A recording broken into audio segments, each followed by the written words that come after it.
Bienvenidos a Memorias de mi Pueblo, un programa radial dedicado a la identificación, preservación y difusión de la memoria histórica del municipio de El Playón, Santander. Cada semana, escuchamos a un sabedor o sabedora de nuestro pueblo, quien nos comparte su experiencia, conocimiento y vivencias en los hechos que han marcado a nuestro territorio, manteniendo viva la historia que nos une. Esta valiosa iniciativa es liderada por ASECOM, con el apoyo del Ministerio de las Culturas, las Artes y los Saberes, en articulación con la emisora El Playón Estéreo, Corporación El Convite, Corcoldeín y la Alcaldía de El Playón. Porque la historia vive en quienes se atreven a contarla. Bienvenidos. Ay, mi playón. Ay, mi playón. Un saludo muy especial a toda la comunidad del municipio del Playón, a todos los oyentes de nuestra emisora comunitaria La Voz de los Sagrados Corazones, El Playón Estéreo, en su dial 88.2. Pues bien, queridos oyentes, como es tradicional, una semana más, un sabedor más para preservar, fortalecer y seguir transmitiendo esta memoria histórica que no podemos dejar en el olvido y que tenemos que trabajar incansablemente para que las nuevas generaciones conozcan de primera mano todas aquellas historias, hechos y acontecimientos de gran relevancia que hacen parte de el impacto cultural de nuestro municipio del Playón, de su historia, de estas páginas quizás un poco tristes, otras felices, otras no tan felices, pero que siguen siendo parte de la historia. Por eso este programa Memorias de mi Pueblo es una iniciativa de ASECON con el apoyo del Ministerio de las Culturas, las Artes y los Saberes a través del Programa Nacional de Concertación Cultural, en articulación con Corcoldeín y la Alcaldía del Playón, justamente para eso, para visibilizar esos acontecimientos que hacen parte de la memoria histórica, pero también para visibilizar aquellos sabedores, aquellos playoneros que llevan parte de la historia en su mente, sobre sus hombros, y que queremos visibilizar esa gestión cultural que han realizado a lo largo de la historia. No queremos que pasen al olvido y mucho menos todas sus acciones. Por eso a través de la radio, a través de los medios digitales, queremos visibilizar la historia de nuestro querido pueblo playonero. Hoy me acompaña un hombre de gran trayectoria, una persona que ha aportado sin duda alguna a la historia de nuestro municipio del Playón, que ha sido protagonista en muchos hechos de gran relevancia, y para nosotros como emisora comunitaria es un placer tenerlo hoy en este programa Memorias de mi Pueblo. Don Henry Medina, gracias por estar con nosotros, gracias por aceptar la invitación a compartirle a las nuevas generaciones, que es nuestro público objetivo,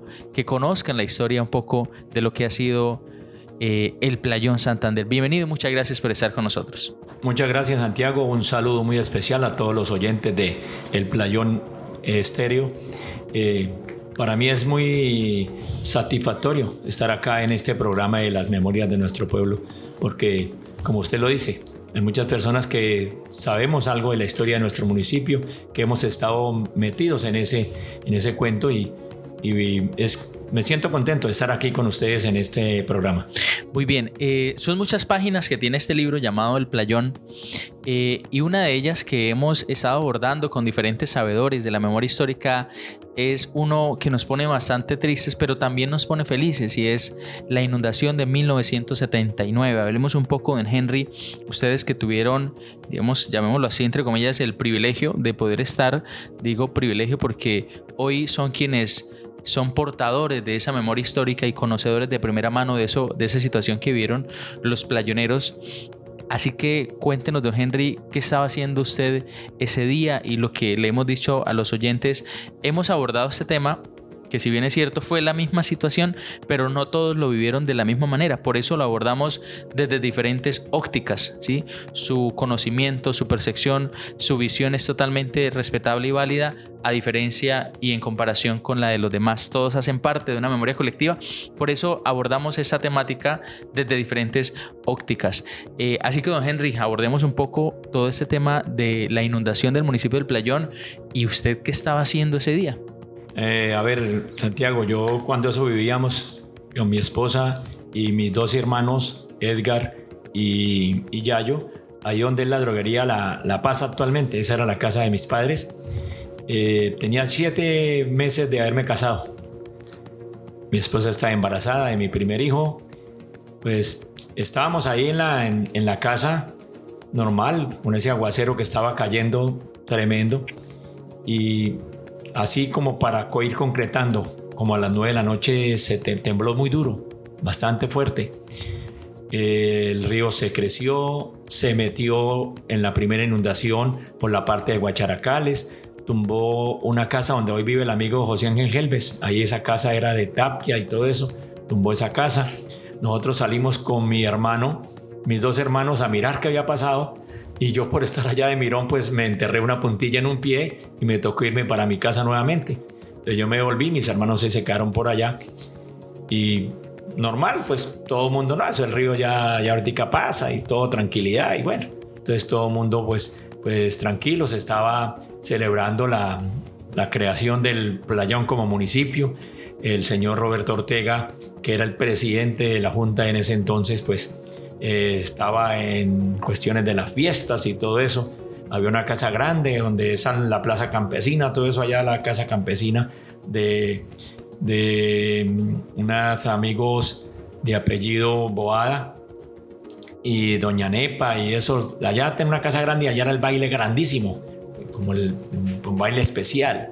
Entonces, pues mis hermanos se quedaron en esa fiesta, el río se metió, sí, tumbó la casa y todo, tumbó los toldos que habían instalado, porque la plaza de mercado, cuando eso era ahí, donde es todo eso de donde estaba Doña Melba, toda esa cuadra, todo eso era la plaza de mercado, se instalaban toldos. Y es más, la iglesia, cuando las misas se celebraban ahí donde era la inspección de policía, era una casa grandísima, en la esquinera, ahí se hacían las misas, la Eucaristía los domingos. Entonces, vuelvo y repito, yo me quedé en mi casa porque me enterré esa puntilla, y ya como a las 4:30 de la mañana empezamos a oír que don Roberto decía: salgan, por favor, sálganse, con un megáfono, sálganse que el río se está metiendo, el río viene crecido, sálganse, por favor, busquen la parte alta del playón, o sea, la parte de la iglesia. Entonces ya mis hermanos habían llegado, yo los llamé y cuadramos, mejor dicho, miramos todo, sí, eso, el río estaba ya crecidísimo. En la parte por la carrera sexta bajaba más agua que por el río. Entonces nosotros nos salimos de la casa como a cruzar para subirnos aquí para la iglesia, pero no pudimos porque no nos dejó pasar la creciente. Entonces nos devolvimos y nos metimos a la casa de donde vivió Milton Rodríguez, ánima bendita, ahí en esa casa donde la panera gallega, que eran 3 casas, una sola casa pero dividida en 3, y nos metimos al segundo piso. En ese momento llegó en el final Aririo Parra con la esposa y la niña. Entonces ellos, ya el agua las traía más arriba de la cintura y nos tocó entre varios subirlo por la ventana. Y él era pues pesadito, pero entonces lo subimos a él, a la esposa, a la niña por la ventana de esa casa. Le hicimos la llave ahí, lo subimos y él entró y se salvó ahí también con nosotros. Empezó pero tremendo. Nosotros desde ahí, yo desde la ventana, yo imagínate, yo tenía 18 años, iba a cumplir 19, en mayo cumplía los 19, y yo por la ventana yo miraba todo, y cuando eso ahí vivía don Marcos Tenjo. Entonces él, en medio de su desesperación, yo me acuerdo tanto que él se botó al piso y él decía que le cayera la pared encima, pero que el agua o no. Estaba también la mamá de esta niña que trabajó acá en el colegio de secretaria, de esta Yamaris, bueno, sí, que está casada con un muchacho que viene aquí para el lado de San Agustín. Y ellos, pues todo el mundo, pues fueron los más jóvenes, yo les daba tranquilidad, ellos me abrazaban, me agarraban del cuello, y yo: no, tranquilos, no pasa nada, no se preocupen, ahorita pasa, tranquilos. Estando en eso, hermano, pues algo que me quedó grabado siempre y nunca me olvidará, fue cuando la casa de una señora que tenía al pie del más arribita donde nos salvamos, llegó y la tumbó el río, y ella salió en un colchón con 2 niños abrazados, en cada lado así abrazados los niños, y ella nos miró, yo estaba en la ventana, nos miró como con esa tristeza, y nosotros no podíamos hacer nada. Y ya por ahí donde está ahora Lusitania, donde se cuadra, ahí llegó ya el agua y no volvimos a ver el colchón ni nada ya. Después con el tiempo dijeron que habían encontrado por allá por los lados de Vanegas, que es que con una señora con 2 niños abrazados, tal vez no lo soltó o algo, de los propios nervios o algo, los estuvo aferrados. pero es algo que nunca se me olvida. Es como de ver, yo cuando yo trabajaba en la empresa Construca, que era la que estaba construyendo la carretera de la Cemento a Límites, y al frente donde estábamos nosotros se hospedaban bastantes de la empresa, unos apellidos Tocarruncho que eran de Boyacá, y todos esos estaban encima del techo. Cuando el río llegó y tumbó esa casa, la casa donde está ahora, donde vive Pascual Cepeda, ahí en eso, y tumbó esa casa, hermano, como 10 personas que habían encima del techo, y tampoco volvimos a saber de ellos, se nos perdieron, ¿entiendes? Pero fue tremendo eso en cuanto a la inundación. Ya después de la inundación, pues nosotros, como pudimos, nos hospedamos aquí detrás de la iglesia, ahí en un patio grande. Ahí nos acomodamos todos los que podíamos sobrevivir y sobrevivimos. Y ya uno bajaba ya en el día cuando amaneció. Nosotros nos salvamos, le digo Santiago, cruzamos el Puente Viejo y subimos por la vía que llaman La Constancia. Ahí subimos por ese camino y desde allá nos salvamos. Salimos como a las 5:30 de la mañana hacia allá. Y todos agarrados de la mano, todos los que estábamos en esa casa, salimos agarrados de la mano y allá nos salvamos. Y ya al otro día en la mañana, pues cuando ya amaneció, uno bajamos a mirar la casa, a mirar todo, y encontraba uno con la gente y todo el mundo le preguntaba: ¿usted no ha visto a Julano? ¿Usted no vio dónde quedó Julano? No, uno con esa tristeza, ¿qué les podía decir, hermano? Nada, porque uno también estaba en las mismas. Entonces yo estaba buscando a mis hermanos, yo no los encontraba. Y resulta pues que ellos se habían salvado de ese restaurante Florida en un palo de aguacate, de zapote que había ahí, con don Zenón Flores. Y me decía mi hermano Yayo que don Zenón, en medio de su nerviosismo, sacó un revólver y se le entregó a mi hermano Yayo para que mi hermano le pegara un tiro, porque él no se murió ahogado, sino que quería que lo mataran así, que él mejor moría de un tiro. Y mi hermano Yayo le dijo: no señor, yo eso no lo sé manejar. Y con esos nervios le entregó el revólver, el señor cogió el revólver y lo botó al río, y ahí se salvaron, ahí en un palito ahí. Pero yo no sabía de ellos, porque ellos no se quedaron con nosotros, salieron por encima del techo y se fueron y se salvaron allá. Ya el otro día fue que los encontré y estaban para los lados del cementerio, por allá ellos habían salido para ese lado. Pero pues, por ejemplo, a Pascual Cepeda, yo me acuerdo tanto que Pascual Cepeda lo cogió el agua y lo arrastró, y gracias a un amigo del pueblo que era vendedor de cerdo y todo, por allá al pie donde viven los Navarro, lo amarró con un lazo y lo sacó a Pascual.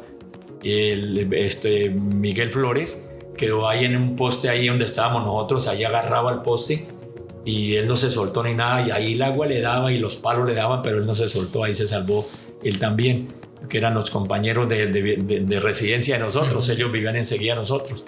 Entonces, pues fue duro. Ya después de eso, pues ya empezaron a llegar la defensa civil. Mi hermano Orlando, ánima bendita, conformaba la defensa civil de Bucaramanga, integraba esa defensa civil.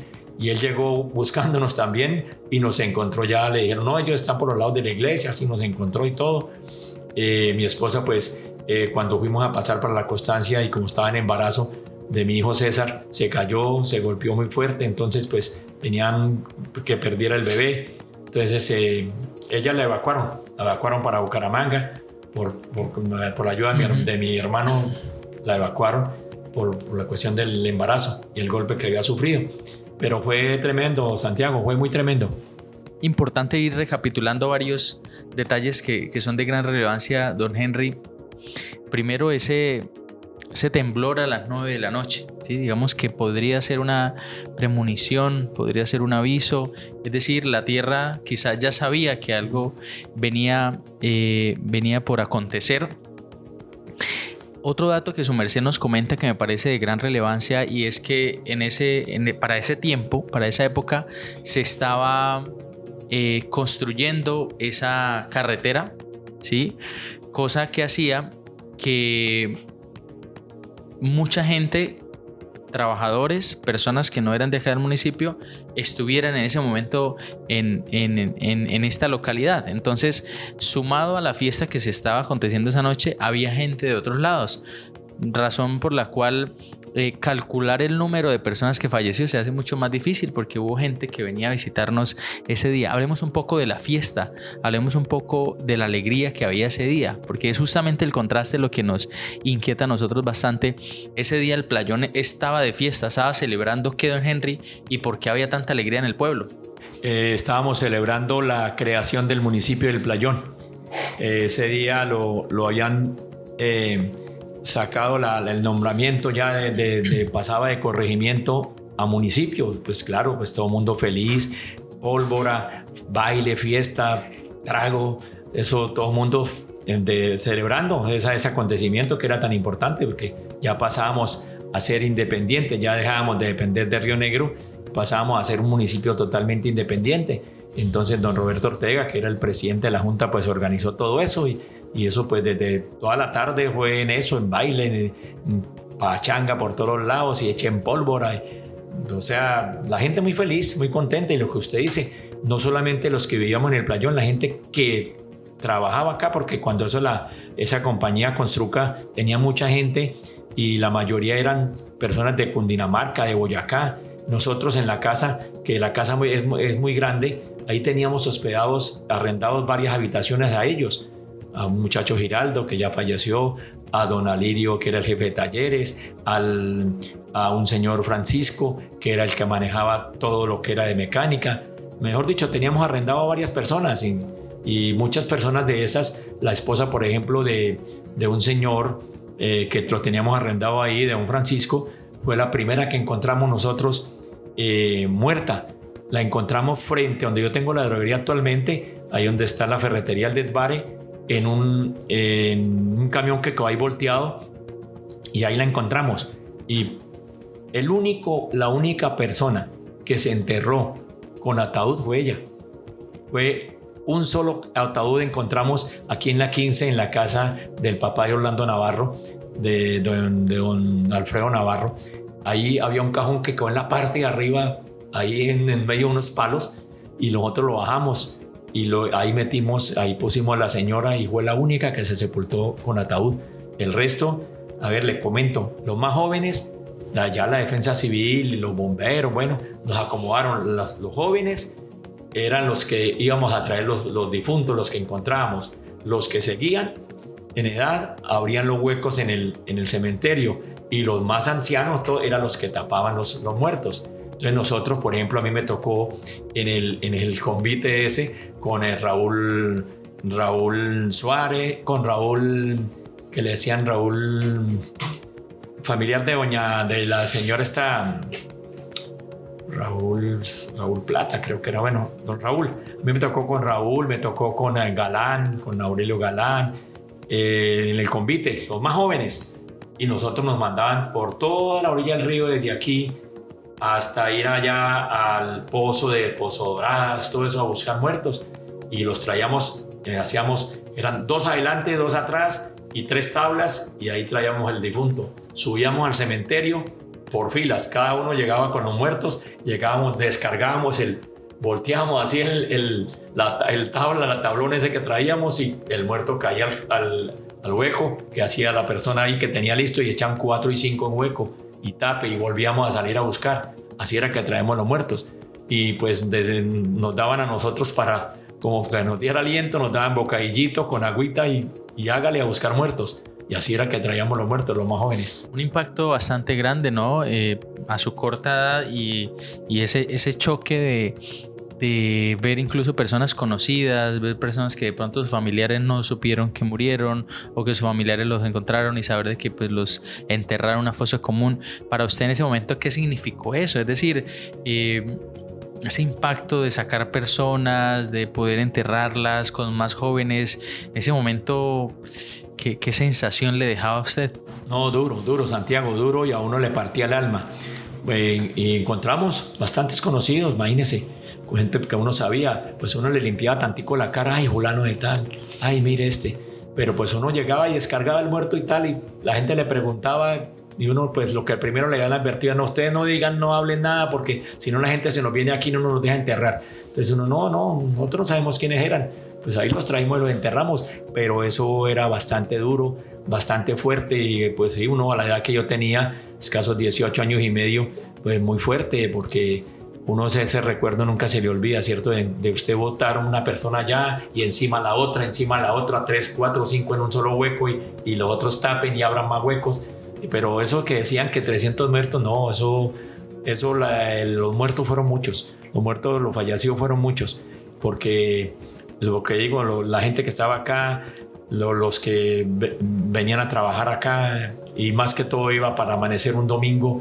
Eso, el mercado aquí el domingo empezaban desde las 4 de la mañana, 4:30, llegaba la gente con las mulas las amarraban de ahí de donde está Estorbera, por toda esa cerca hacia arriba amarraban todas las mulas de carga de la gente que llegaba del campo acá, porque casi la mayoría de veredas no tenían carretera, eran puros caminos de herradura, entonces la gente bajaba a traer las mulitas y a llevar sus cositas, entonces eso fue mucho, los muertos fueron muchos, fueron más de los 300 que dicen.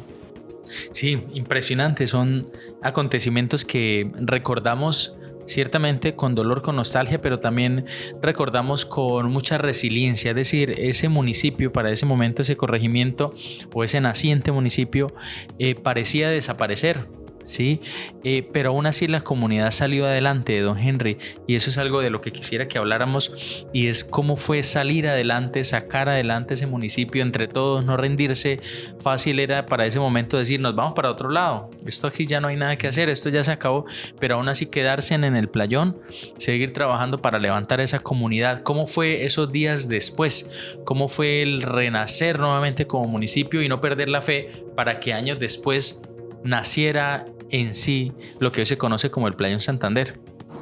Difícil porque, pues vuelvo y repito, los primeros meses fue muy duro porque todo el mundo era buscando donde encontraban los familiares, así no aceptaban la idea de que no lo iban a encontrar y eran buscándolo, ¿cierto? Pero pues cuando eso, yo me acuerdo tanto, llegó esa iglesia que tiene, de donde pertenece doña Melba, ya no me acuerdo cómo es que se llama, que allá en la Cesta, y empezaron a reunirnos y qué tal, y que mire, que no desfalleciéramos, que si saliéramos adelante,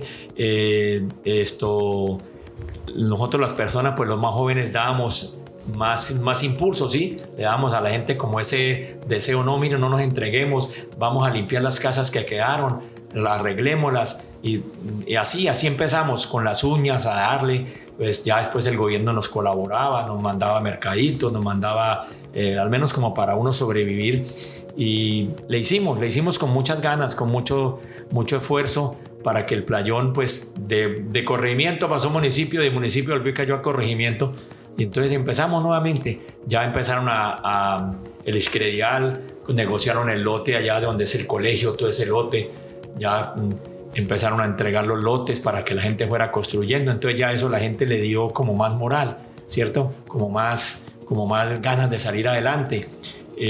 Por ejemplo, la electrificadora, a los jóvenes que quisiéramos aprender electricidad, nos dio los cursos, nos enseñó como para que nosotros le colaboráramos a la gente haciendo las instalaciones. Yo fui uno de los que saqué mi licencia como electricista, técnico electricista, con Alexander Vergel, ánima bendita. Hicimos varias instalaciones, todo era gratis, nosotros a nadie le cobrábamos porque se trataba era de eso. Poníamos un toma, un apagador doble y 2 bombillitos, eso era en cada casa, como para que tener las instalaciones, pero a nadie se le cobraba nada porque lo hacíamos con el ánimo de que la gente volviera a salir adelante, de que no nos entregáramos. Ya empezaron a construir las casitas ahí, ya le pusieron el nombre al barrio de Roberto Ortega y así sucesivamente, pero fue con mucho esfuerzo, mucha lucha, mucha dedicación y con ganas de salir adelante, no entregarnos nunca. Para adelante decíamos nosotros porque para atrás asustan, eso era lo que decíamos, para adelante porque para atrás asustan. Y sí, hacíamos actividades, hacíamos bazares, reuníamos plata por una cosa, por otra cosa. Los campesinos nos ayudaron mucho. ¿Para qué? Los campesinos nos traían muchas cositas de alimentos y con eso pues salíamos adelante, porque usted sabe que no había fuentes de trabajo, habíamos quedado en la olla, como dice el cuento, y pues el campo nos ayudó mucho. Eso sí, ellos vieron la unión de los pocos que quedamos y nos ayudaron. Salimos adelante. Sí, ¿cómo fue quitar ese lodo? Digamos que uno en las fotos ve esos troncos gigantescos, la carretera hecha lodo, todo era lodo. ¿Cómo fue recuperar nuevamente la normalidad? Es decir, a punta de pala, maquinarias, ¿cuánto tiempo duraron? ¿Cómo fue como que el decir, listo, ya esto pasó al olvido, vamos a hacer nuevamente vida en este pueblo y empiecen a pasar carros, a empezar nuevamente a sacar sus negocios? ¿Cuánto duró ese proceso? Siempre duró. Pues al fin la gobernación nos envió maquinaria para limpiar lo que era la vía principal, y los que teníamos las casitas, pues a limpiar la casita, como usted dice, con palas, con azadones, con lo que fuere, limpiando, ir sacando todo. Y la gobernación nos mandó la maquinaria y mandaron para que trozaran esos árboles grandes, pero siempre en ese trayecto así malo, duramos como año y medio en volver a establecer las cosas como eran, ¿no? Porque la vía no es por donde estaba actualmente, pues eso era más abajo, y era por el puente viejo que se daba la curva y salía uno allá. Ya después fue que construyeron el puente nuevo, la vía era por ese lado. Entonces pues el puente viejo quedó con unos árboles grandísimos atravesados, y esos unos troncos que, mejor dicho, no los podía pasar, ni tocaba era brincar con otra persona. Entonces nos mandaron las motosierras, cortaron todo eso, pero duramos más o menos año y medio dándole duro, limpiando todo, arreglando todo, porque la única parte que quedó así muy limpia y sana fue aquí la parte de la iglesia, ¿no? Ya cuando ese playón era muy pequeño, era Guacharacales, Pueblo Nuevo, de la parte de la central era donde está hoy la plaza de mercado. Por ahí ya era la calle, ahí terminaba el playón, y daba uno la vuelta por toda la cesta y volvía a salir aquí para subir a la iglesia por la 14 y la 15. Para abajo, por el lado de la central, estaba la casa de don Carmelo Díaz, que es donde está hoy el negro que tiene el lavadero de carros y eso, al pie del de uno. Era la única casa que había por ese lado. Y por la central, la última casa es donde Arelis tuvo últimamente la ferretería, la veterinaria, perdón. Ahí era la última casa por toda la central. Y por este lado, donde está esa tienda grande, ese negocio de pastel pan, por ahí uno cruzaba y se salía por la cesta. El playón era muy pequeño en sí, pero lo único bueno, limpio y todo que quedó fue de la cesta hacia arriba. Ya de ahí para abajo sí, todo acabado, casas caídas. Y pues, ¿qué hacíamos nosotros? Ya limpiábamos en grupos, una casa, y volvíamos a limpiar otra, y así, hasta ayudarle a toda la gente a limpiar las casitas como para que se volvieran a ubicar, ¿entiendes? Pero pues a lo último pues también ya no nos pusieron problema, porque que eso era zona de alto riesgo, que no nos podíamos meter allá porque mire qué tal cosa. Pero usted sabe que la gente donde no tenía donde dormir, pues prefería dormir en la misma casa que tenían, así fuera sobre el piso, porque ¿qué más hacíamos? Sí, varias cositas adicionales, don Henry. Por ejemplo, bueno, en esa época la carretera, digamos que todavía para esa época, o también era vía nacional, duró mucho tiempo detenido el tráfico, es decir, por dónde pasaban mientras se construía el puente nuevo. ¿Cómo fue el proceso? ¿O se habilitó una vía alterna? ¿Cómo fue todo ese proceso? Pues cuando ya mandaron la maquinaria y empezaron a limpiar, habilitaron para pasar, y más que todo dejaban pasar carro pequeño, no tanto carro grande por la vibración, porque había muchas casas agrietadas, pasaba mucho carro pequeño. Y entonces habilitaron. Entonces, por ejemplo, por donde está la droguería La Paz, toda esa calle donde está el restaurante Los Cocos, por ahí habilitaron para salir allá al Puente Viejo. Y en la parte más de donde estoy actualmente, toda esa parte, hasta que no limpiaron bien, ya no habilitaron más. Ya después fue cuando ya se construyó el puente nuevo, porque dijeron que el puente viejo tocaba demolerlo porque había quedado en alto riesgo ese puente. Y pues siempre han dicho lo mismo, pero nunca lo demolieron, porque la gente de allá de la Constancia dice que cuando le construyen un paso para ellos, pues dejan demoler el puente. Pero mientras tanto ha seguido ahí funcionando, así sea para que pase la gente. Pero pues sí, duramos bastante tiempo, y habilitaron sí un carril como para que pasaran carros, ¿entiende? Eso fue lo primero que hicieron. Pero no era carro pesado, por ejemplo, que tomulas, que toda esa cosa, no. Era puro carro liviano, y por el bucetico, las buceticas de cuando esos eran buses de palo de flota Cáchira, que eran las que para mover la gente. Sí, digamos, en torno a esto, Henry, se ha tejido mucho sobre las razones, sobre las causas, ¿sí? Digamos, sabemos que hay algunas leyendas incluso sobre este tema, pero ¿qué sabe usted? ¿Qué ha escuchado acerca de cuál fue la razón que llevó a esta inundación tan feroz? Pues no, eso decían de que vaya bajado un indio y que haya bajado fumando chicote y que no sé qué más, y que pues que el padre ese entonces como habían montado hablemos así, un burdel ahí en la central, pues que el padre le había echado la maldición. Bueno, es un montón de cuentos, ¿cierto? Pero en sí, para nosotros los que después estuvimos preguntando y averiguando, pues influyó mucho el temblor, porque fue un temblor durísimo. Y en la parte de alta de Betania, donde nace el río Playonero, donde pues claro, allá se bajaron 2 montañas, y las 2 montañas hicieron la represa. Eso fue lo principal, porque la misma gente nos contaba, no, es que aquí se bajaron las 2 montañas, las 2 laderas, hicieron la represa. Cuando se destapó esa represa, hermano, pues toda esa parte del río, eso era muy llena de demasiados árboles. Eso era cuando eso nadie cerraba, nadie tumbaba esos palos ni nada. Y entonces, pues claro, cuando se vieron la inundación, arrasó fue con todos esos árboles grandes, y eso fue lo que llegaba a tumbar las casas. Donde nosotros nos salvamos era toda esa manzana, y la única casa que quedó en pie fue donde nosotros nos salvamos. ¿Y por qué nos salvamos? Porque llegó un palo grandísimo, pero grandísimo, y se atravesó en la parte de arriba y hizo como un muro. Entonces el agua llegaba y le pegaba al árbol y rebotaba hacia el puente viejo, hacia esa parte. Entonces pues esa casa no la tumbó, y si no se la lleva, porque las otras casas llegaban los árboles y son 2 empujones, pum pum, y polvo, salía polvo y se acababa la casa. Eso era así, nosotros los que miramos, eso era así. Entonces, por ejemplo, nos salvamos por un árbol grande. Entonces cuando esa parte de la zona del río era demasiado arbolizada, árboles muy grandes de muchos años. Entonces, es claro, cuando se destapó esa represa que se hizo por allá para los lados de Betania, pues se trajo todo lo que había a su paso. Oye, interesante ese dato del temblor. Nunca lo había escuchado, pero mire, digamos que tiene mucha coherencia en relación al cómo esas montañas se sacudieron, ¿no? Claro, justamente pues el temblor digamos, tuvo mucho que ver. Claro. Ese dato no... Como llovió mucho, claro. Eso estaba lloviendo prácticamente toda la tarde, fue lloviendo, pues claro, y después el temblor, la tierra húmeda y todo se deslizó, causó la represa, y eso fue lo que se trajo, se vino el río y se llevó todo a su paso. Sí, interesante todas esas historias, don Henry. Digamos, lastimosamente hoy las nuevas generaciones no conocen eso. Sí, estamos creciendo en una cultura en la que nos falta quizás un poco de identidad, de amor por lo propio, de apersonarnos, de esto que hoy conocemos como el playón, para no desconocer todo el trabajo que hay detrás. Sí, hoy se nos hace fácil caminar por las calles de nuestro pueblo, pero pensar de que para que haya en esas calles tuvo que haber muchas muertes, tuvo que haber muchas personas que nos antecedieron, y es justamente todo ese trabajo que ustedes han desarrollado a lo largo de la historia de nuestro municipio del Playón. Y la inundación es un tema que quizás nos hace conocer bastante a nivel nacional.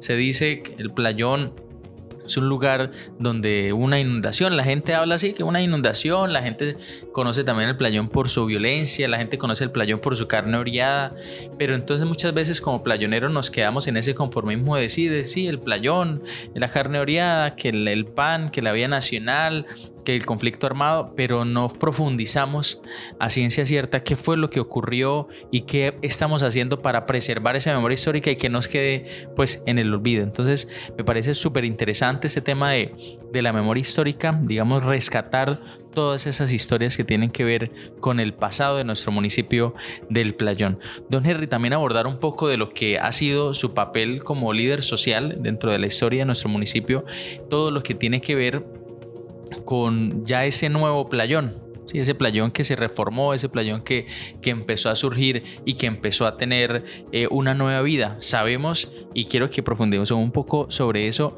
que usted fue el primer alcalde de elección popular, ese alcalde que tuvo el municipio del Playón ya cuando se constituyeron esas primeras elecciones. ¿Qué podemos decir al respecto? A ver, Santiago, sí, pues yo llegué aquí al Playón desde el año 63 y aquí estoy, aquí seguiré. Si Dios me lo permite, hasta cuando Él decida por su voluntad recogerme. Pues yo inicié mi vida como empleado en el hogar infantil. Yo empecé a ser celador los fines de semana en el hogar infantil, viernes en la noche, sábado, domingo y si había festivos. Cuando eso estaba ahí, alcalde don Pablo Enrique Martínez Mayorga. Que eran alcaldes encargados. Alcalde encargado, lo nombraba la gobernación. Entonces un día que yo venía, terminé el trabajo el domingo y entonces el lunes en la mañana, pues yo vivía para los lados del colegio hacia arriba, que ya tenía la casita y después el lote que me habían dado, ya la hemos construido, estaba en obra negra, pero allá vivíamos con mi esposa y mis hijos. Entonces venía y preciso, pues la alcaldía era donde hoy es la policía, ahí era la alcaldía. Se compartía con la policía la alcaldía. Entonces, y la cárcel, ahí también era la cárcel, era todo ahí. Entonces yo venía esa mañana después de que terminé el trabajo y venía pasando por ahí y el alcalde estaba ahí tomando tinto en una casetica que había ahí y entonces me llamó, le causó curiosidad y me llamó. Venga muchacho, entonces yo le dije, sí, cuénteme, señor alcalde, ¿qué le puedo servir? ¿De usted no le gustaría trabajar en la alcaldía? Yo le dije, pues si me dan la oportunidad yo trabajo, como claro, para eso estamos. ¿Y usted qué hace? Le dije, yo soy celador tal, los fines de semana esto y esto. Cuando eso doña Marta Parra fue la que me dio, a ella le doy las gracias toda mi vida, se las daré porque ella fue la que me dio el primer trabajo. Entonces dijo, pues si usted quiere venir a trabajar, véngase a trabajar desde mañana a la alcaldía. Yo le dije, ¿eso haciendo qué? Digo, no, de citador. Digo, usted es el que vaya a los mensajes, las cartas que lleguen a repartirlas a donde tienen que ir las oficinas y todo lo que era citador. Yo le dije, no, sí, claro, cuente con eso.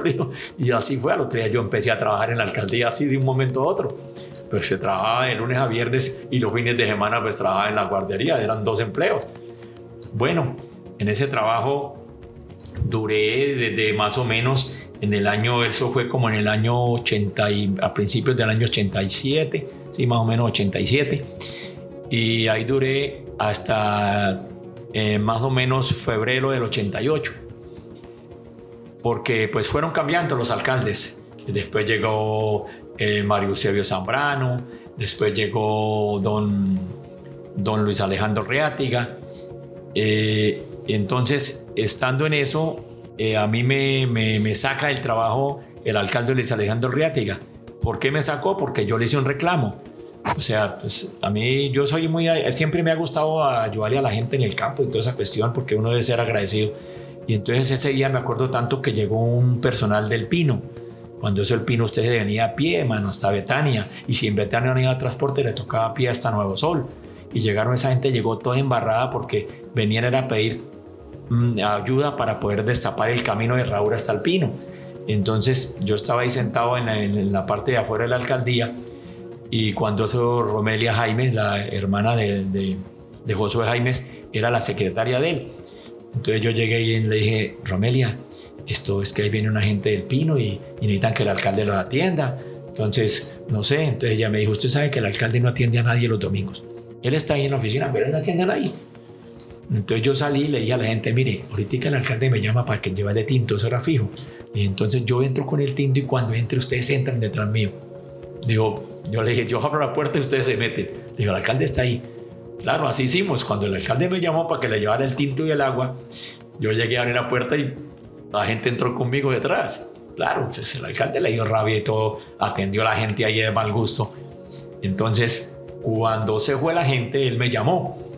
Dijo, ¿usted por qué dejó entrar la gente? Que no es que. Yo le dije, qué pena, ingeniero Luis Alejandro, porque él era Luis Alejandro Reátiga. Qué pena, ingeniero. Yo no le dije alcalde, yo le dije, qué pena, ingeniero Luis Alejandro, pero a usted lo tienen aquí en ese puesto para que atienda a la comunidad y si no necesita atender, si no puede atender la comunidad, pues deje el puesto y váyase. Digo, es que es muy alzadito, ¿no? Que no le digo la verdad porque a mí me gusta ser sincero. Y pero usted lo nombraron pues para eso lo mandó el gobernador, para que atienda a la gente. Usted se supiera de dónde viene esa gente, no decía nada. Y esa gente viene más de 4 horas a pie. Le dije, bueno, yo le dije duro. Claro, cuando otra vez llegué a trabajar me tenían la carta, Romela me tenía la carta. Dijo, Henry, venga, firme aquí. Sí, era la carta de despido. Me despidió. Bueno, listo, ya, no hay problema. Hasta aquí fue. Pero él no. Él me despidió por decir algo el lunes y al jueves le llegó el cambio. Ya metieron a Carlos Mendoza. Les llegó el cambio porque pues cuando eso Tiberio movía siempre la la cuestión, entonces mandaron ya y nombraron a Carlos Mendoza de alcalde encargado. Entonces Carlos Mendoza le dio trabajo a mi esposa, en el mismo puesto mío, de citadora, pero le dio trabajo a mi esposa. Entonces listo, cuando ya empieza la vaina que elección de alcaldes, que no sé qué, que va de la tal, y entonces me acuerdo tanto que en la final Yolanda Moncada, Yolanda Ardila, la esposa del finado Alirio Moncada, llegó y me dijo, oiga, ¿y usted por qué no se lanza pues, de candidato? Usted allá atendía muy bien la gente a usted lo quiere bastante. Entonces dije, no, doña Yolanda, yo estoy muy chino para eso. Ahora tengo 28 años, ¿yo qué? Digo, no, láncese, que lo apoyamos. Bueno, yo le paré a estar entre cintas, ¿no? Y bueno, hasta de pronto, ¿no? Cuando ya empezaron a hacer la cuestión de que candidatos y todo. Era la primera elección. La primera elección. Entonces, que candidatos. Entonces ya me postularon a mí con el Movimiento Único de Renovación Conservadora, MURCO, que era por Jorge Sedano y Rafael Serrano Prada, los dirigentes de ese grupo. Entonces me fue, como doña Rosaelia también se lanzó de candidata, también por el mismo, y mi persona, entonces nos fuimos a una convención a escoger entre los dos uno. Entonces en la convención, eso fue en Bucaramanga, y en la convención pues la gente votó por mí, que yo fuera el candidato, y doña Rosalia perdió, yo le gané la escogencia de candidato. Pues doña Rosalia salió disgustada, y entonces ella de todos modos se lanzó por otro grupo, yo me lancé por el movimiento, doña Rosalia se lanzó por Faisal Mustafa, y del finado Víctor Rodríguez se lanzó por el Partido Liberal. Cuando eso, la votación era aquí alrededor de la iglesia en Toldos, y usted llegaba y tenía que meter el dedo entre la tinta, de la tinta azul, la tinta roja, usted metía el dedo cuando votara, y las votaciones no era como ahorita con las que le entregan los tarjetones, y eran con papeletas. Yo le decía a Martín, Santiago, usted quiere apoyarme, mire, le entrego mi papeleta, ahí está el nombre mío, y usted iba y votaba y metía la papeleta ya a la urna. Entonces era así, pues era más difícil, porque imagine, usted tenía que darle la papeleta a la gente, y la gente cogía a votarla, pues la votaba, y si quería ir a votar por usted, pues la echaba allá. Entonces, pero no, pues gracias a Dios la gente me escogió. Yo le gané a doña Rosaelia y le gané a don Víctor, y la gente pues me escogió como alcalde. Pues yo dije, pues bueno, ya me dio esta oportunidad a la comunidad, pues vamos a servirle al pueblo. Y así fue, yo inicié mi carrera ahí como alcalde. Cuando eso, pues imaginen, los concejales en ese entonces eran los mismos representantes a la Cámara, los mismos diputados. Por ejemplo, aquí el Senado, aquí los concejales eran Rafael Serrano, Hugo Lobo, Faisal Mustafa, Tiberio. Eso era gente que sabía de política, y uno de chino. Entonces me acuerdo tanto que cuando yo fui a construir la plaza de mercado, los concejales me habían pedido en ese entonces, que el sueldo mío era 80,000 pesos como alcalde. Me habían pedido los concejales que les diera ya 500,000 pesos a cada uno. Entonces cuando yo les presenté el proyecto para construir la plaza de mercado, me lo rechazaron. Que no, que plaza de mercado, que pasó, estábamos al pie de Bucaramanga, al pie de Río Negro, aquí no necesitábamos plaza de mercado. Cuando eso, la plaza de mercado era lo que le digo, en tolditos. La gente se ponía los tolditos y ahí vendía y se asoleaba, yo iba lo que otro ahí les tocaba. Entonces dije, no, yo hago la plaza de mercado, como sea. Ellos no me aprobaron, dijeron, no le aprobamos la construcción de la plaza de mercado, y es más, no le vamos a aprobar aumento de sueldo a nadie. Y así, bueno, nos subieron sueldo. Entonces yo llamé a los empleados, le dije, mire, no vamos a subir el aumento de sueldo porque el consejo no nos aprobó, no vamos a tener la plaza de mercado, el consejo no nos aprobó, pero vamos a ver qué hacemos. Y yo me fui para el SENA, me fui para el IDESAN. El IDESAN me prestó en ese entonces 10 millones de pesos. El SENA me mandó todos los ingenieros para levantar los planos y todo donde está la plaza actualmente. Me hicieron todo. Yo lo único que tuve que buscar obreros. Entonces yo contraté los obreros, y como el SENA iba a ayudarnos a hacer eso, pues el SENA, al terminar la obra, les dio el título de maestros a todos los que trabajaron allá. Recuerdo tanto de Machuca, John Cuadro Machuca, Alfonso Orejarena, todos esos salieron maestros titulados por el SENA por haber colaborado y trabajado en la plaza de mercado como obreros. Entonces ahí se hizo, esa plaza valió 22 millones en ese entonces. Yo la entregué en el año 90, finalizando en mayo del 90. Se empezó a construir en febrero del 89. Esa plaza tiene cimientos y bases para hacer 4 pisos, porque el pensado mío, pues, que yo no alcancé, era hacer 2 pisos para ubicar a todos los toldos que habían por fuera también, pero yo no alcancé. Entonces tocó techarla y terminarla así, pero pues se hizo esa obra, esa plaza de mercado. Siendo yo alcalde, se construyó el salón múltiple, que me lo construyó Alfonso Orejarena, el salón múltiple del Colegio Camilo Torres. Se construyó el centro de salud en Límites. Se hicieron muchas obras, con poca plata, pero se hicieron muchas obras. y la gente pues me colaboraba mucho. Ellos veían el interés, las ganas de que uno las cosas las hiciera bien, y pues yo le encomendaba mucho a mi Dios. Yo siempre he sido muy creyente en Dios, y siempre le pedía a mi Dios que me ayudara y me iluminara para hacer las cosas y hacerlas bien. Pues gracias a Dios terminé en el 90 mi administración, y terminé bien, y me ha ido bien, y yo voy a cualquier vereda y todo el mundo se acuerde y me trata muy bien, gracias a Dios. Sí, son datos interesantes que hacen parte, pues, de la memoria histórica. Otro capítulo también que fue muy importante también, o que sigue siendo importante, porque pues no podemos olvidar de nuestra historia y tenemos que conocerla para buscar un rumbo cada vez mejor, es acerca del conflicto armado. Y más que en entrar a detalles, don Henry, ¿qué balance hace usted de lo que era el Playón en esa época y en lo que es el Playón hoy? ¿Y qué mensaje darle a la comunidad para no volver a aquellos tiempos de dolor, de violencia, de tristeza, de muchas injusticias quizás? ¿Qué mensaje darle a la comunidad y qué hacer para construir cada vez un Playón que viva en paz? Santiago, sí, fue bastante. La violencia aquí pues fue bastante dura, sobre todo cuando llegaron los paramilitares, fue bastante dura.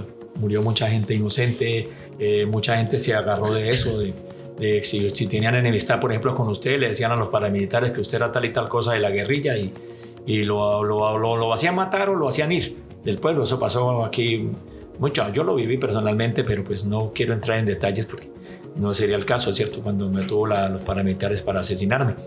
Pero pues gracias a Dios, a lo que digo yo, a lo que uno actuó bien, la persona que manejaba el grupo paramilitar en la cuestión política, cuando me citó el comandante para matarme, él me reconoció. Entonces dijo: usted, don Henry Medina, el que fue alcalde. Le dije: sí. Cuando eso yo ya terminó mi alcaldía en el 90, pues eso fue como en el 92. Entonces yo le dije: sí. Dijo: ¿usted no se acuerda de mí? Yo le dije: no. Dijo: ¿usted no se acuerda cuando estuve en Miraflores, para el lado de la Guada? Le dije: pues sí, yo estuve. Dijo: ¿usted fue con el registrador, cierto? Le dije: sí. ¿Y usted no acuerda de un señor que lo invitó a tomar aguapanelita y era en una casita de bloque, de tapa pisada y con una cuma ahí encima? Y le dije: sí. Digo: usted le dijo a ese señor que bajara al Playón y que usted le regalaba para que construyera, le pusiera techo a la casa, y él vino y se llevó. Dijo: ese era mi papá. Yo le dije: digo, tranquilo, usted no le va a pasar nada. Y eso me salvó la vida. Mire, sin mi Dios me puso a ayudarle al papá de él, y él en ese momento era uno de los dirigentes de ese grupo, y eso me salvó la vida. Pero yo le digo a la gente pues que no hay que mezclar la politiquería con los servicios a la comunidad. Hay que hacer el servicio tranquilamente, sin echarle ni desearle mal a nadie, sin uno decirle: es que fulano es esto, fulano es aquello, porque eso es acabar un pueblo, eso es acabar una comunidad. Uno no debe mirar por colores, no debe si la persona ganó una administración, la ganó, ¿cierto? Pedirle a mi Dios que haga las cosas bien, que le vaya bien, para que el pueblo le vaya bien. Pero eso de estar echando pullas y tal cosa, pues yo no comparto eso. Nunca he compartido. He apoyado muchos candidatos que han ganado la alcaldía, y yo nunca he estado por allá pidiendo un trabajo, que me den esto, que me den aquello. No, al contrario, voy y le pido para la comunidad: mire, que hermano, que en tal comunidad tal cosa, colaborémosle, ¿cierto? Pero pues siempre me he distinguido por eso, por ser una persona muy centrada en eso y no ser politiquero, porque es que una cosa es ser política y otra es ser politiquero. Politiquero es aquel que vive pendiente nomás de qué puede sacar de la política, y la política es cuando uno hace de servicio, de trabajo con una comunidad. Entonces yo a la gente le digo: es eso, hombre, no sembremos cizaña contra el mandatario que tengamos, o los concejales que tengamos, o lo que sea. No sembremos cizaña. Trabajemos y pidámosle a Dios que los ilumine para que le vaya bien, y verá que el pueblo le va bien, porque eso es feo. Los que vivimos la violencia, cuando eso pues lo hemos sentido y lo hemos vivido en carne propia, y hemos perdido amigos por esa violencia que nada condujo a nada bueno. Gracias a Dios ahorita el Playón pues está muy tranquilo. Gracias a Dios usted sale a cualquier vereda y no hay todavía ese temor de que la gente no puede ir porque tal cosa. Pero cuando eso, pues sí, cuando eso sí lo había, y cuando eso uno podía salir a una vereda porque sí, porque si a usted no lo conocía, nadie daba razón de usted. Quédese, mijo, porque ¿qué más? Claro, no podemos volver atrás, digamos que en esa materia, y uno escucha esas historias.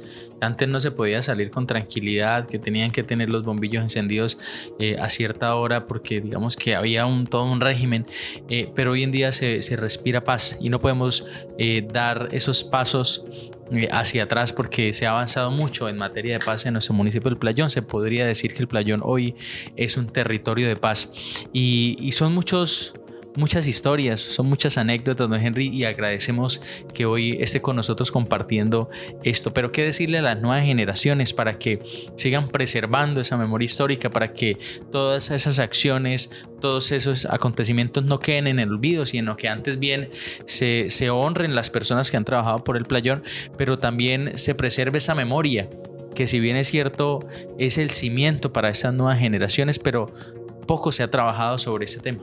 Yo le diría a las nuevas generaciones que hagan un estudio de lo que ha sido el Playón, del territorio donde ellos han nacido, donde han crecido, lo que han hecho su papá, su mamá, sus familiares por el pueblo, y hagan esto y tomen como ejemplo todo eso, ¿cierto? Porque gracias a Dios en el Playón hay gente muy buena, hermano, trabajadora, echada para adelante, tanto en lo rural como en lo urbano.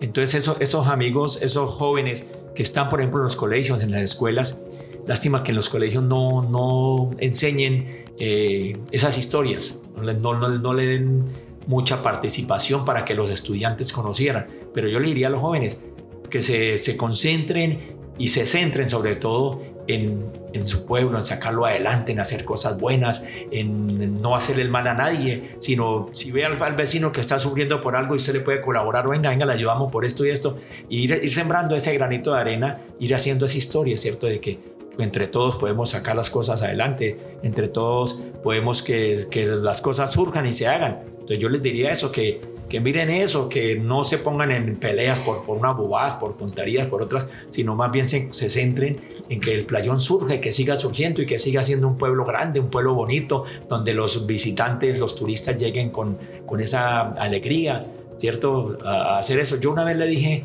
al que dirige la Casa de la Cultura que en la Casa de la Cultura faltaba eso, como una especie de historia del Playón, donde hubiera como una habitación, una pieza con toda la historia del Playón, para que los jóvenes fueran y miraran y de ahí fueran tomando el ejemplo. Sí, porque en 200 o en 300 años que ya no estén ustedes, ¿a quién les iremos a preguntar? Es decir, digamos que esa es como una reflexión y una autocrítica que hacemos a la juventud, y es valorar que de algún modo la historia del Playón es reciente. No estamos hablando de que el Playón tiene 400 ni 500 años, no, sino personas que todavía están vivas, y hay que valorar eso y por supuesto seguir trabajando para preservar la memoria histórica. Sí, yo por ejemplo, mira, a mis hijos, yo les cuento cómo se hizo la cafetería del colegio, cómo luchamos, que ese día fue que mataron al finado Ramiro, cómo se hizo el encierro del colegio, cómo se fueron haciendo las cosas poco a poco para que se vieran bonitas, porque la cafetería era una caseta. ¿Entiendes? A mí cuando yo era presidente de la asociación y se me metió en la cabeza, no, aquí tenemos que tener una cafetería, vamos a hacerla. Y yo me buscaba una cosa con el compadre Libardo Villamizar, hacíamos campeonatos de bolo, hacíamos bazares. El finado Ramiro le decía, mire, colabore, me iba para Bucaramanga donde los diputados y todo, y le sacaba y se construyó la cafetería. Y el día que le íbamos a inaugurar, pues desafortunadamente fue que sufrimos las pérdidas de estos personajes del Playón, pero ahí quedó la placa y ahí quedó como una historia de cómo se hizo eso, ¿cierto? Sí, eso es progreso, eso es adelanto, eso es desarrollo. Exacto, y se hace muy fácil para nosotros, digamos, quienes pasamos por esa cafetería, ver la cafetería ya construida, pero no sabemos lo que hay detrás. Por ejemplo, el tema del Coliseo, el tema del Polideportivo, se nos hace fácil ir a jugar ahorita, pero en su época era totalmente diferente. Seguramente que son esos avances que no podemos dejar pasar, porque quien no conoce su historia está condenado a repetirla. Entonces hay que seguir adelante como playoneros, seguir trabajando por el desarrollo. Pues bien, queridos oyentes, hoy una conversación bastante nutrida, con detalles, con testimonios, con relatos de primera mano de don Henry Medina, un gran personaje aquí de nuestro municipio, sobreviviente de la avalancha de 1979, que es lo que nos congrega en esta serie de programas, pero que también ha vivido de primera mano la violencia a raíz del conflicto armado interno que se vivió en nuestro municipio del Playón también primer alcalde por elección popular, muchas historias que nos compartió el día de hoy. Un mensaje final, don Henry, ¿con qué quiere que se queden los oyentes de este programa, de su entrevista, de todo lo que nos ha compartido el día de hoy? No, mi mensaje es: luchemos por nuestro playón. No nos enfrasquemos en politiquería, en peleas de bobadas, sino luchemos por nuestro pueblo. Démosle un buen ejemplo a esos jóvenes que vienen cabalmente, un buen ejemplo. Vivamos de eso, lo que quedó atrás por política, por cuestiones de la naturaleza. Bueno, quedó, es una historia, pero hagamos nuestra historia de aquí en adelante, ¿cierto? ¿Cómo lo hacemos? Dándole buen ejemplo a los jóvenes, enseñándolos a cómo se hacen las cosas y evitando que caigan en malos caminos. Ese sería mi mensaje, ¿no? Luchemos por nuestro playón, saquémoslo adelante, porque esto le falta todavía bastante. Así es, recordarles a los oyentes que esta entrevista la pueden escuchar en nuestra emisora comunitaria La Voz de los Sagrados Corazones, El Playón Estéreo, en su dial 88.2, pero también pueden seguir las redes sociales de la emisora El Playón Estéreo a través de su página de Facebook y también a través de su canal de YouTube, en donde pueden ver esta transmisión en vivo y pueden compartirla con sus amigos, conocidos y demás familiares. Pues bien, queridos oyentes, esto fue un capítulo más de Memorias de mi Pueblo, hoy con nuestro invitado especial, el sabedor Henry Medina, que nos acompañó en este día de hoy, un día muy especial. Agradecerles a ustedes por la sintonía y les recordamos que este es un proyecto de ASECON con el apoyo del Ministerio de las Culturas, las Artes y los Saberes a través del Programa Nacional de Concertación Cultural en articulación con la emisora El Playón Estéreo y la corporación El Convite, Corcoldeín, Alcaldía Municipal, y gracias a todos ustedes por acompañarnos. Nos veremos en un próximo capítulo de esto que se llama Memorias de mi Pueblo. Un feliz día para todos.